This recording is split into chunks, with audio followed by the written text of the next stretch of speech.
So my mother is a painter and taught a lot when I was younger. She taught at the elementary school I went to. She taught private lessons for a long time.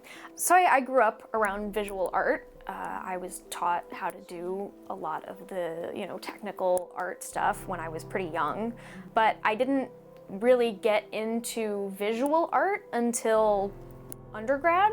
I was going to college for writing and double majoring in anthropology. So I have an archaeology degree of all things, and I took a printmaking class my freshman year of undergrad and just immediately fell in love with it. I don't really do art a whole lot any other way except for making prints these days. And it wasn't until about 3 years ago that I decided that I was gonna do this full time and actually make an art business instead of just, in my spare time.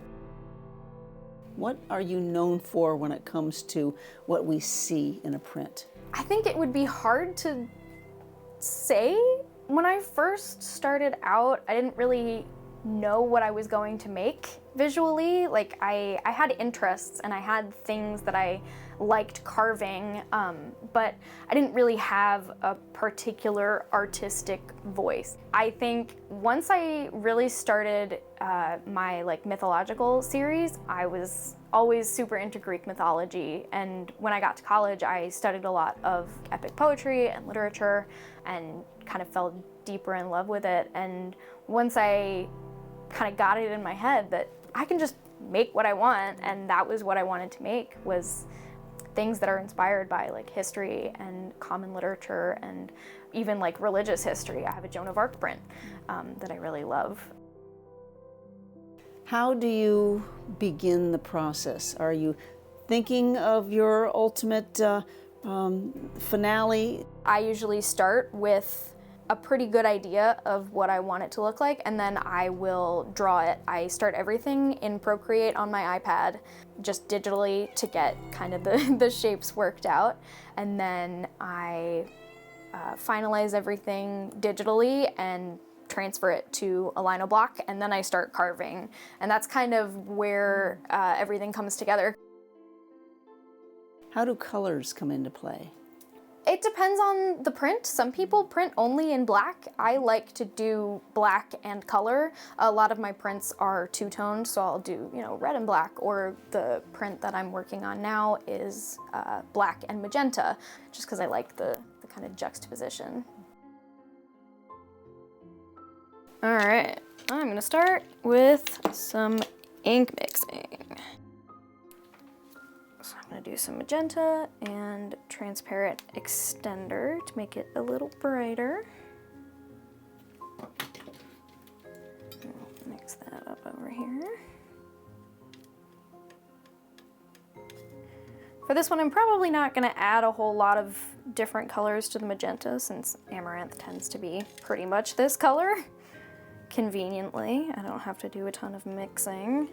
I am going to add some blue.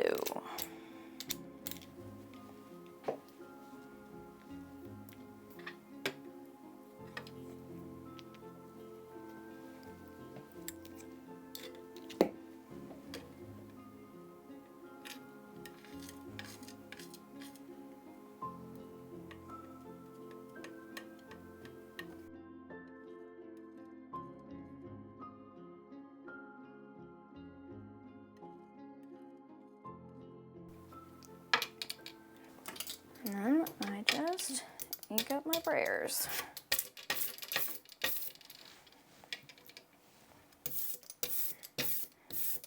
There's a specific consistency of ink you want. Some people do it by feel, some people do it by sound. Apparently there's a particular sound it makes when you have the right amount of ink, but I tend to load it up pretty well on a first inking. These blocks have never been inked.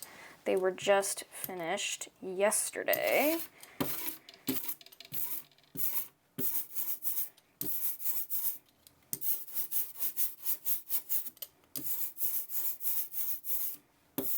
So you get just a nice even layer.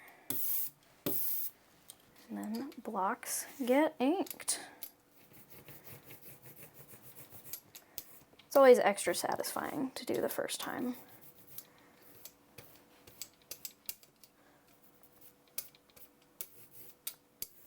Part of what I like so much about handmade art is that you can tell that a person made it. You know, the imperfections are what make it unique, and that human touch. What I like so much about printmaking is that even if I start something digitally, you're not just printing out exact recreations of an image, but that every single copy that comes off of this press is just a little bit different. You know, you have different levels of ink, different ink that you get outside of the lines on a block. It's called chatter marks. Some people really like them. I don't as much, but you know, you have that evidence that a human person made this thing, and that everyone is slightly different than the last, which I think is what's beautiful about it.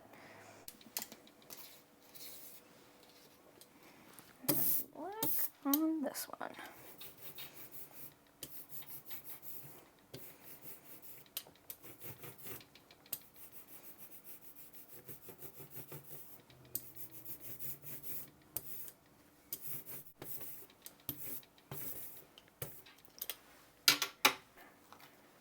And then these get moved over to the press.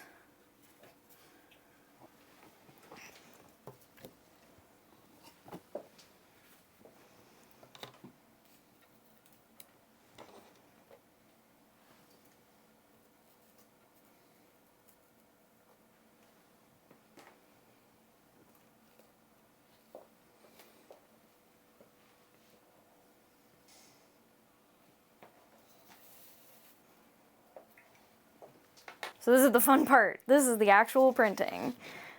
Inking takes up most of your time when you're a printmaker, but this is where everything comes together.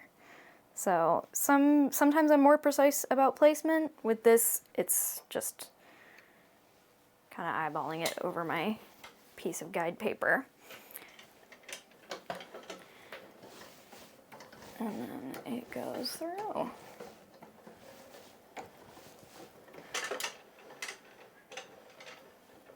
I never have to do arm day. I just run things through the printing press.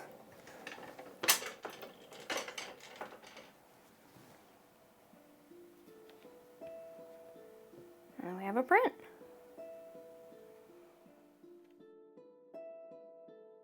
What's on the wall that I think we've seen in Kalamazoo before? Yeah, so this framed print up here it started out as one of my regular mythology prints, and I posted it online on my Instagram. And when I applied for the Plymouth Art in the Park, their director, Rachel, she called me and she was like, hey, you know, we would love to use your artwork for our like promotional materials. And I said yes immediately, because who wouldn't want to do that? So I sent her one of the prints, and it became the logo for 2025 Art in the Park. Why Valleyfolk Press?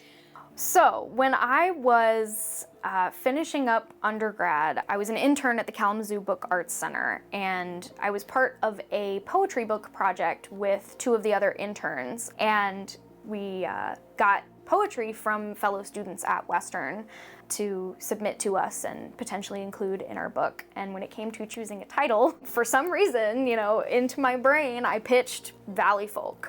And so our book became titled Valleyfolk, because, you know, we're in the Kalamazoo Valley, we are the folk of the valley, we're the Valleyfolk. And I really liked it, so when it came time to give my business a name, I really liked Valleyfolk Press. So that's what I went with. How does Kalamazoo help you get the word out, help you with your creativity? Well, I mean, I grew up here, so I know a lot of people here, but also I went to Western for undergrad, so I did a lot of printmaking work in that time. I've done a lot of work with the Kalamazoo Book Arts Center. They were kind of instrumental in getting me started with all of this. I learned how to do relief prints. I learned how to bookbind there. I did papermaking. I was an intern for a while. And then I was a resident at the Kalamazoo Institute of Arts at the Kirk Newman Art School, and that sort of, you know, gave me a push into the community and helped me meet a lot of the like local artists who work here in town. You know, I have a lot of people who can help me out, and I have a great support system here, which is really nice because I know a lot of the local artists. Tell me about creating the blocks that you use. Yeah, so I start with drawing, and then either with like graphite transfer paper, I will transfer my drawing onto a block.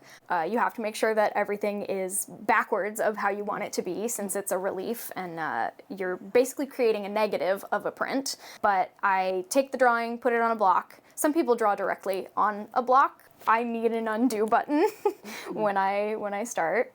And then I have a set of carving tools, and I basically carve out all of the negative space in the print so that anything that's left and what I end up inking is what will be the print, reversed, since it's basically a giant stamp that I'm carving.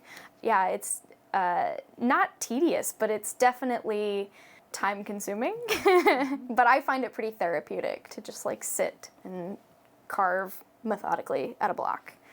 With the cat by your side. Oh yeah, or in my lap, or on the table.